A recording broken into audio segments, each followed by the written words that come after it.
we're excited to get started. We had a great off season. I know you followed us, and our players are ready to go today. We'll be able to go Monday, Wednesday, Thursday.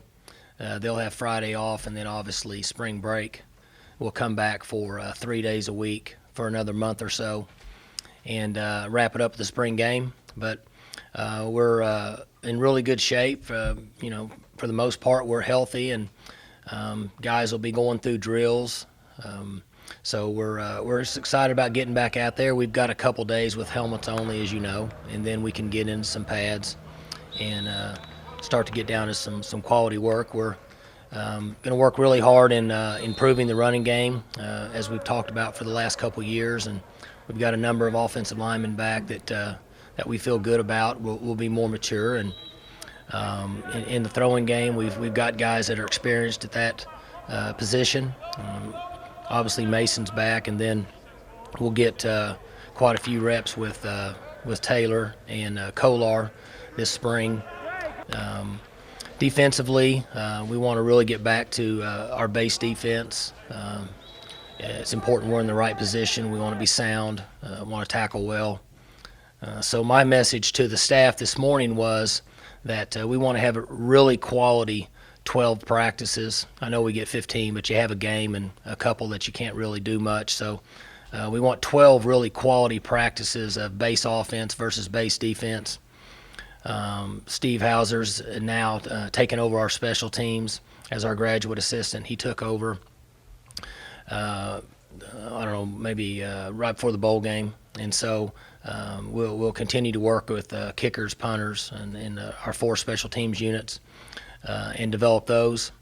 So we're looking for a lot of enthusiasm. I'm excited about being back out there, and have a team meeting at 1:30 and we'll get started today. Well, we like practice on Monday, Wednesday, Friday throughout the spring. We go on Thursday this week because some of the players have Friday travel for spring break, and we don't practice on the weekends. I think that's best for the players and the coaches. Coaches can be with their families on the weekends. The players can get away from us on the weekend. But we want to get 3 practices in, mainly because the first 2 are helmet only. And then we get started just a little bit, bring them back on Monday, let Coach Glass work them out, and we can have meetings, but we don't work out again until Tuesday. And then obviously go Wednesday, Friday, and then Monday, Wednesday, Friday from that point on. We like to have a day in between practice, and we try to avoid practicing on the weekends in the spring. But it's productive to give them a break, that spring break, and then bring them back in? If not, the way the recruiting calendar is set up, for us, we would rather not practice 4 times a week. And we got to get on the road. There's a 6-week period that we have X number of days to be out recruiting. And in order to fit that in, this schedule works best for our team. You mentioned special teams there, Mike. You guys have been okay the last 2 or 3 years on special teams. You haven't been great the way you were before that. What steps can you take to sort of get your special teams back where they once were? You know, it's interesting. When we had great returners, we were good on special teams. You know, when Tyreek Hill was running back punts and kicks, and I think that's fairly consistent. We have to make a decision on how many starters we want to use on those teams based on total number of reps they're getting on offense and defense. We've had long discussions about that over the last couple months in the off season, and I think the conclusion was that we wanted to base our reps and our schemes on the availability we had on guys that could help us, meaning that if we felt like that we had to use more players, then we could have a few more schemes. But if we needed to use veteran players that were going to get 50 or more plays on offense and defense, that we needed to be a little, or I guess not so broad with the plays we were using in special teams. But it certainly helps in your return games if you've got a guy that can make plays. We do have kickers back and we do have punters back, so that should help us as we start the season. Do you think you do have anything special at the return game? Well, McCleskey has got some ability. He can run and make plays, and overall for a true freshman, we thought he did a nice job last year. Jeff Carr has reshaped his body. We have a few other players that we're going to try to develop this spring in our return game, in the kickoff return, where those guys are more of straightaway burst guys than the side-to-side guys like on punt return. So we feel good about it, but we'll have to see what direction those guys move in the spring. You guys have a lot of resources in the offseason and recruiting on the offensive line. In your mind, is that the biggest area where you can make a big step on the offense? Well, we have a number of guys back, and we should change considerably in our size. We've the last couple years we've been somewhat small inside, and I think that the group that'll be there in the spring and maybe in the fall will give us more size. And if we can develop some toughness at the running back position, we're certainly going to push to try to develop and work hard in that area. Try to get a little bit better this spring and even a little bit better in August as we move toward the season. Have you noticed a difference in Rudolph even from last season to now, just the leadership role he's taken? Well, he's always been a good leader. He's been a tough guy, and the players respect him for that reason. And so he just continues to develop, and obviously he'll take over out there today. And I would think that the offense would rally around him from this point with the experience and the games that he's put on up to this point in his career. How concerned are you about the running game? Well, I'm always concerned about it. I think we all know that most offenses go as your quarterback goes, and then at some point you have to be able to establish some running game to have balance to be able to throw the ball. Defenses have made some strides in the last 3 years or so with spread offenses, and so as long as you have somebody that can run the ball and make a play, in most cases, if you look at our game, the guy that's running the ball has to run through somebody that's a halfway player. I mean, there's going to be some sort of contact at 3 to 5 yards, so he's either going to have to run through him or make him miss. Most defenses aren't going to play 5-man boxes and allow you to just rush the football. So your schemes are certainly one part of it, but the second part is you got to have guys that can run through tackles and make a miss in order to convert and force defenses to play some run and not just pass. Kind of along those same lines, what's your backup quarterback situation like? Do you have anybody you think, whether it's the guy coming in or who you have now, that can maybe fill that JW kind of role? Or are you going to look into that? Well, we're going to look into it a little bit. I don't know if we're as far along with JW's role, but Kolar and Taylor are here, and they've had good off seasons and developed, and they'll get a lot of reps in the spring before we bring any of the new players in June. Hard to tell with those guys because they're not here. So at this point, we can work the guys that are in camp now and see how they develop over the next couple months. Looked like your uniform deal was a big hit the other day. What was that like for all your guys, and especially having Dez and the NFL guys back?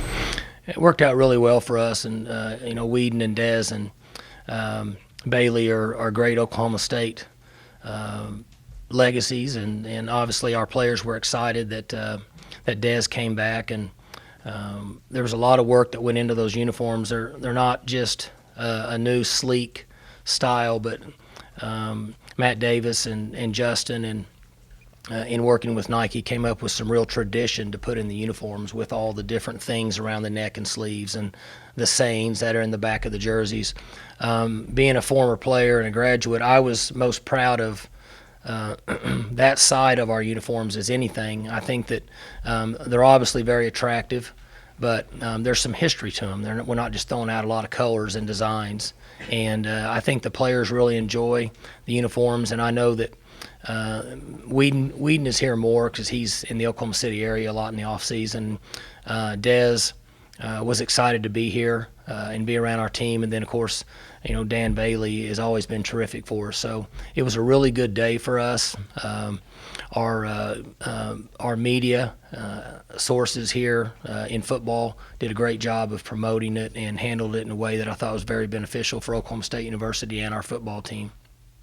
A lot The players a minute ago were talking about being happy to be back on the field to get the bad taste of their mouth from last season, those several losses. You're in a different position as a head coach, but is there any of that for you as well?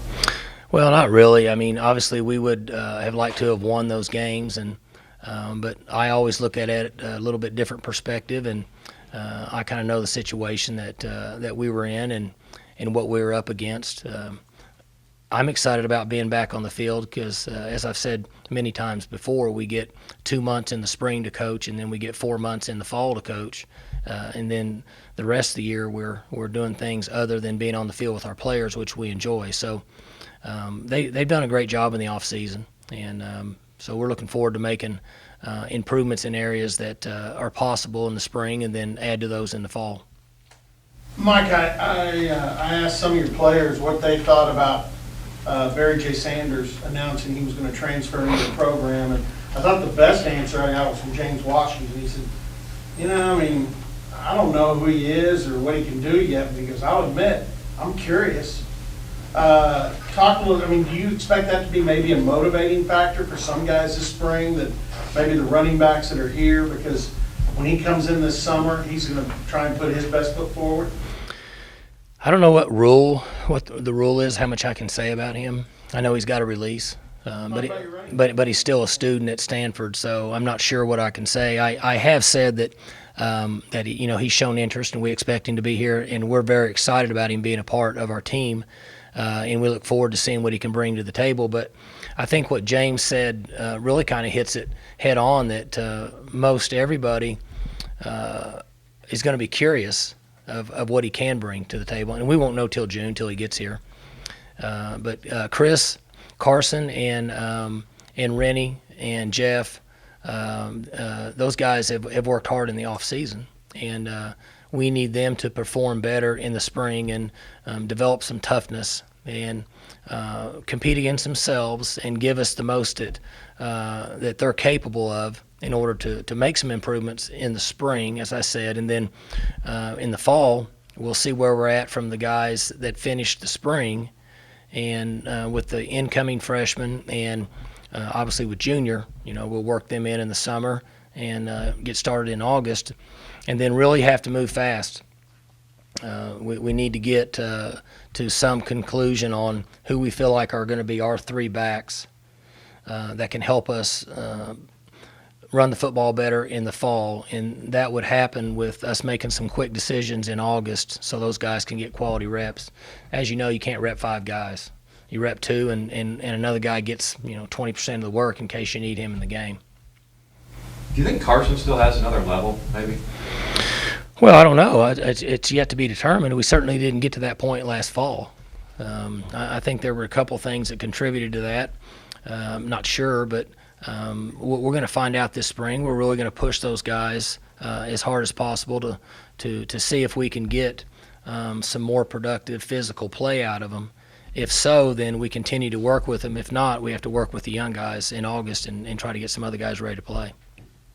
With John Kolar having been in the program 14 months, what are you going to do with him? I mean, does he, and because Mason is a proven guy now, does Kolar get more reps with the ones maybe? And typically a guy in that position will just see what you have with him? Well, as you know, we get a lot of reps in the spring, so Taylor and Kolar both are going to get a lot of work.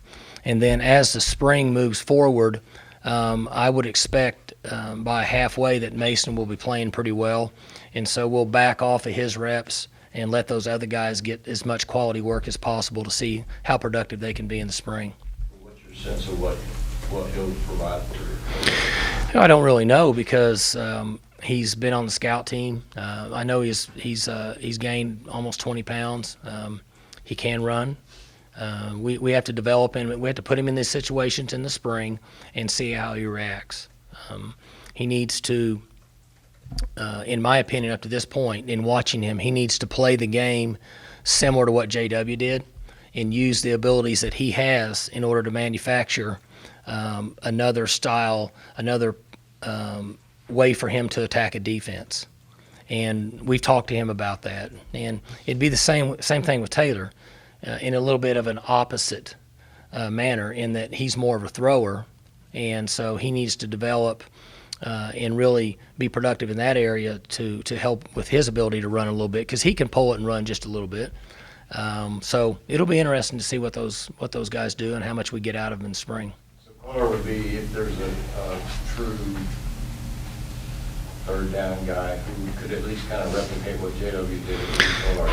I would hate to say yes right now because he just hasn't been in there. You know, I mean, we knew what we had with JW because he'd been there for 3 years and he'd played a number of games at a high level. These guys hadn't been on the field much, and Kolar not at all. So we're not really sure what we have with them. It'd be hard for me to say anything at this time.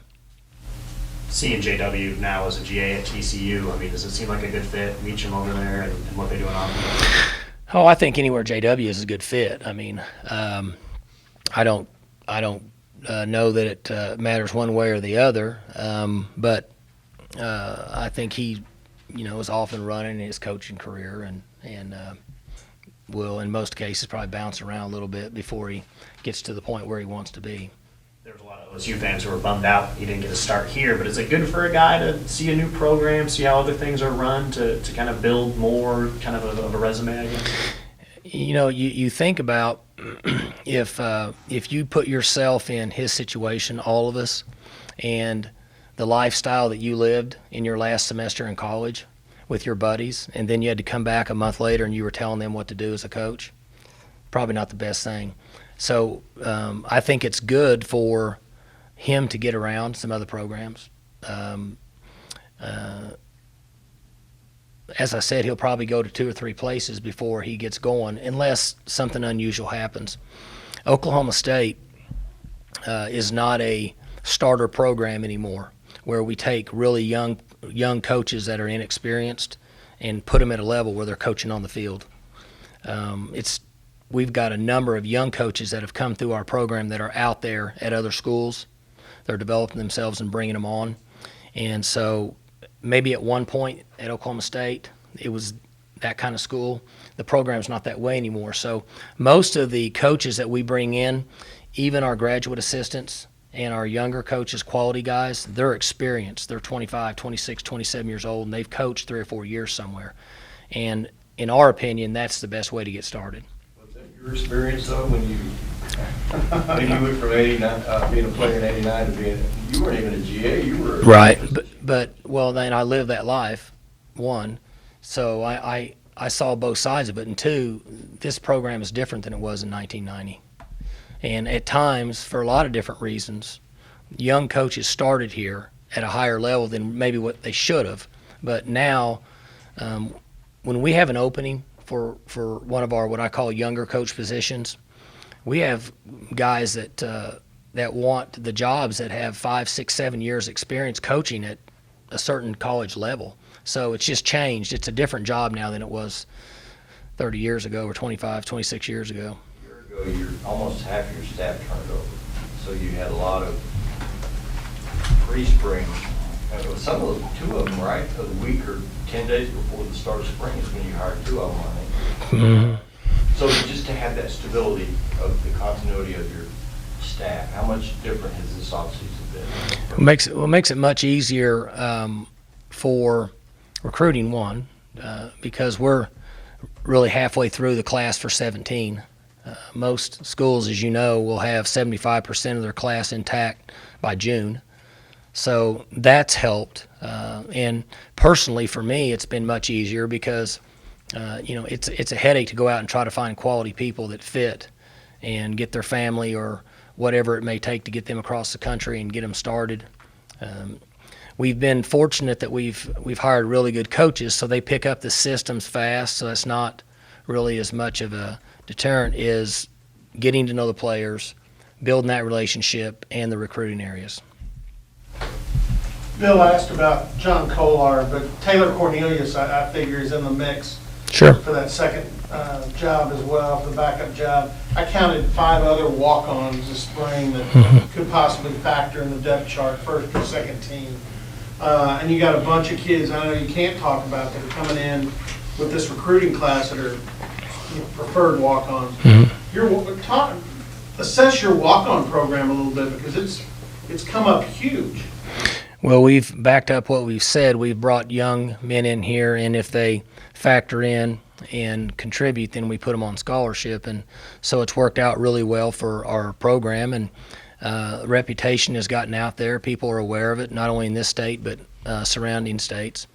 And so we've been an attractive location for high school seniors that have opportunities to play at maybe a little bit of what would be a lower level, or sometimes guys will even go to a junior college and then try to work their way out. Because of the success we've had here and rewarding young men that have fulfilled not only their goals but ours when they get here, we're getting really quality young men. And I've said this for a number of years, that recruiting is a long ways away from being a perfect science. We miss all the time.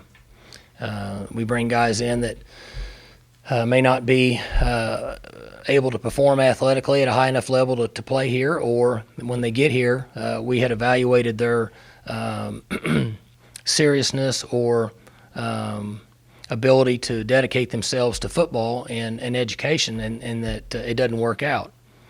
And then there's other times that we miss on young men, like Jarwin or like Seaton, Dan Bailey. I mean, the list goes on and on. Allen, guys that come in and contribute and end up playing, and so we reward them. And for that reason, it's very attractive for a lot of players that are within a 4, 5, 6 hour drive to want to come to school here and try out and walk on. Yeah, you have two former walk-on quarterbacks, one at A&M and one at Indiana. Sure. That may start this year. That's crazy. And the second part of that is with the way transfers have that has changed over the last 3 or 4 years. Then sometimes you have players that can't get on the field as much as they want to, so then they go on somewhere else and have the opportunity to play. But we have to make quality decisions and be as informative as we can with each one of the young men, so we don't lead them in the wrong direction. And I think that helps us get other players in here to walk on, because we don't tell them one thing and do another. And so the ones that have that interest, they come and talk to our players that are on this team that have walked on, and they tell them that whatever we say we're going to do, we're going to do, and it helps our program. You've been watching ball your whole life, and the other night you were just a few feet off the floor when Steph Curry played at Oak City. What you saw that out from him, how does that rank among individual performances in any kind of sport? It was interesting. I took my 14-year-old with me, and he was watching him warm up and said that at one point he quit counting. He had made like 17 in a row during warm-ups. And then we went and sat down, and the first 2 or 3 minutes of the game, he wasn't really around the ball much, and then he got the ball, and then he hit that I don't know, he's probably 3 or 4 feet behind the line, and he stepped back, and Durant was on him, and he extended his arm and he shot the ball and made that 3-pointer from way out. And so I kind of looked at him and he looked at me, and we're big Thunder fans. I mean, we love the Thunder. And he said, "I told you so." And it's the first time I'd ever seen anything like that. And then obviously it was interesting. He didn't play much of the first half, and then didn't play much of the second half because of the injury or for whatever reason. And then he ends up with 12 of 16 from behind the line. And driving home, I told Gunner, I said, what's really neat about this is you may have just seen what could be at some point the greatest shooter ever live. He's young. I mean, obviously he's got years to go. Not that my opinion matters. But I didn't say the player, I said shooter. Pretty phenomenal. I mean, just his ability to step back and throw the ball from his chest and go straight up in the air and come straight down and not touch the rim as many times as he did. He certainly broke my heart in that game, because I had the Thunder by 5. And if we would have just held on with 14 seconds, we'd have won by 4, and I'd have looked like a genius. But it didn't work out that way. But I tell you, it was a heck of a game now. Great game. Weren't you just astonished when he pulled up from as deep as he was on that last shot? That was right across from where you were seated. Yes, and it's interesting. You hear a lot of people talk about it, and in being in athletics, you see a different side of it as a coach, no matter what the sport. But when they're challenging him coming down the court, and then they almost have a built-in feel for where they are on the court. not I guess the term wouldn't be players have biological clocks. They know what's going on time-wise. Well, they also have a feel where they are on the field or the court. And he was so far away, I think they didn't think that he was going to shoot from there, so they kind of got in position to defend him, and obviously just pulled it up and shot it. But no, I don't know that I've ever seen Barry Sanders when he played and Hartley Dykes could take your breath away. And that guy, he did that for me. That's for sure. See Agba's performance at the combine turned a lot of heads with Mhm. what he's able to do. I mean, It's that's great. what you kind of expected. I'll be honest with you, I didn't expect him to run that fast at 273. I know that he was in great condition, and he's so mentally strong that he put himself in position at whatever draft status he was at. I don't know where he was at. I can't imagine that he didn't work his way up.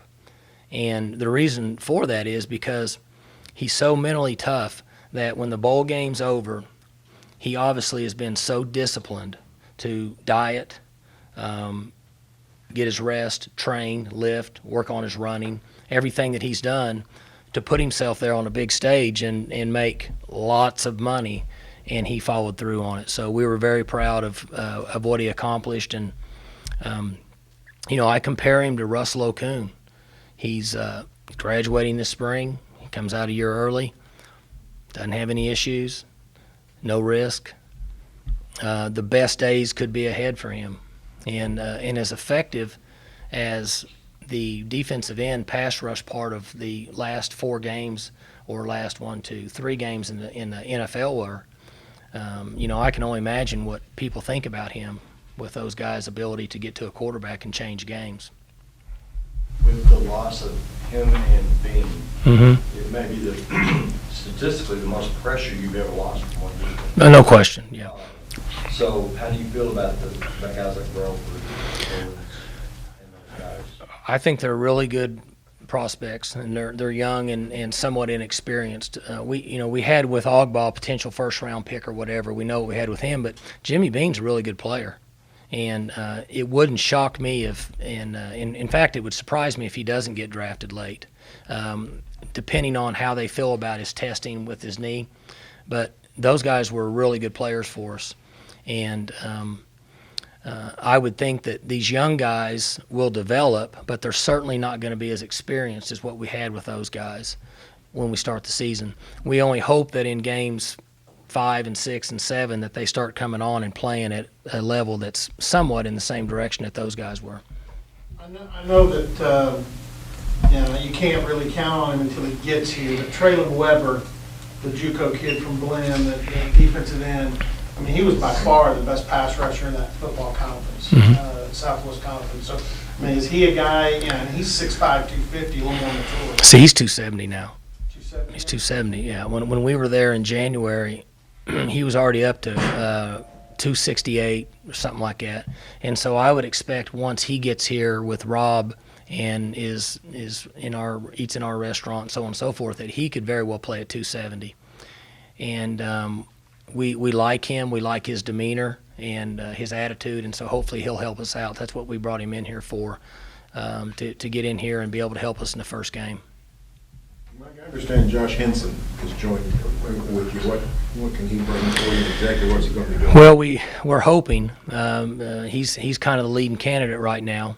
He's coming in tomorrow to interview, and we got to visit with a couple guys, but we would like for him to be able to like the position enough to join us, and if so, most everybody here is familiar with Josh, has a wealth of experience and being in the SEC for a number of years, and obviously coordinating at Missouri, and so he's been well coached. He was trained not only as a player but as a coach by Les Miles, and Les is one of the best run game and offensive line coaches that I've ever been around. So I'm excited about him coming in here if it works out, and he build a relationship with the offensive staff and Greg and McAdoo, and should hopefully help our football team if